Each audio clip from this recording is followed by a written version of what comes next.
حضرت بلال نے اذان نہ دی اور سورج نہ نکلا، کیا اس میں کوئی حقیقت ہے؟ یہ اتنا بڑا جھوٹ ہے کہ مفتی اکمل صاحب نے کیو ٹی وی کے اوپر خود آ کے انکار کر دیا اس جھوٹ کا۔ انہوں نے کہا یہ کہانی ہے، وہ قوالی کی وجہ سے مشہور ہوگی کہ حضرت بلال اذان نہیں دیں گے تو سورج نہیں نکلے گا۔ اندازہ کریں آپ، یعنی اتنا بڑا جھوٹ،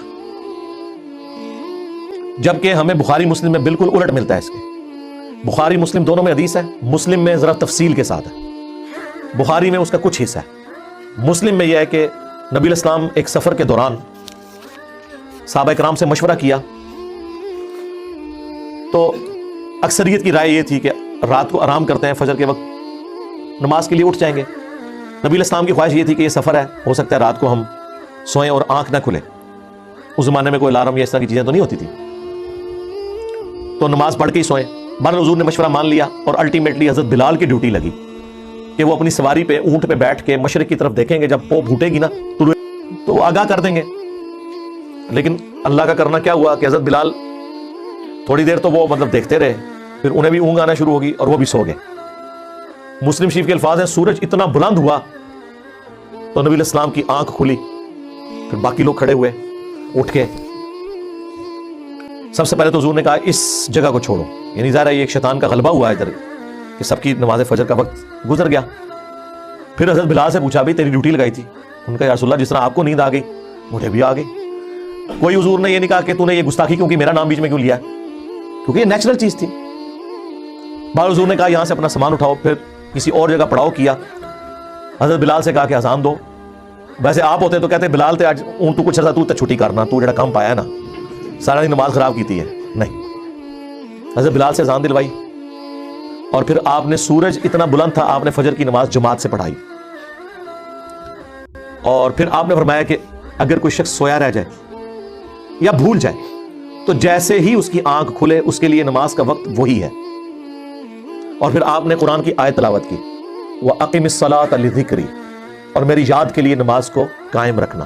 یہ جو آخری حصہ ہے نا کہ کوئی بھول جائے یا سویا رہ جائے، جب یاد آ جائے نماز پڑھ لے، اور پھر حضور کا وہ آیت تلاوت کرنا، یہ حصہ بخاری میں بھی ہے، لیکن مسلم میں پورا واقعہ لکھا ہوا ہے۔ اس واقعے سے کتنے مدنی پھول ملتے ہیں۔ ایک تو علم الغیب والا عقیدہ آپ کا کلیئر ہو گیا کہ نبی الاسلام بھی سوئے رہ گئے، آپ کو نہیں پتا چلا، ورنہ آپ نے جان بوجھ کے تو نماز نہیں قضا کرنی تھی۔ حاضر و ناظر والا بھی عقیدہ، استعانت والا عقیدہ، آپ کے سارے وہ عقیدے جو آپ نے خود سے بنائے ہوئے ہیں۔ حالانکہ نبی کے بارے میں تو یہ ہے، بخاری مسلم میں آیا کہ نبی الاسلام نے فرمایا کہ ہم انبیاء کی صرف آنکھیں سوتی ہیں، دل جاگتا رہتا ہے، اس لیے نبیوں کا وضو نہیں ٹوٹتا سونے سے۔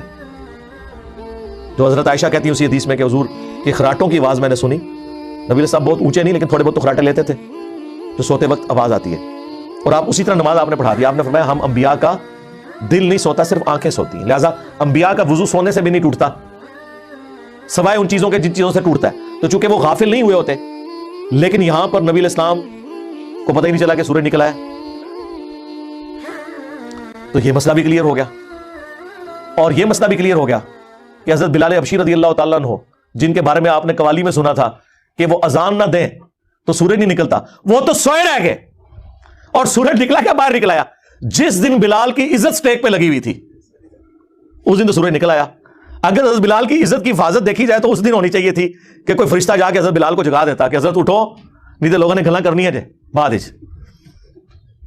اور وہ واقعہ جی، وہ جو ان کی زبان میں لکنت تھی تو وہ صحابہ نے شکایت لگائی، تو اگلے دن حضور نے ان کو اذان دینے سے روک دیا، تو اس دن سورج ہی نہیں نکلا۔ لیکن یہ ہے کہانی، اور مسلم شریف نے وہ کہانی کھول دی۔ اسی لیے ہم کہتے ہیں یہ کتابوں کا خدا، یہ کتابوں کا پیغمبر، یہ کتابوں کا واقعہ، اور وہ بابوں کے بتائے ہوئے واقعات۔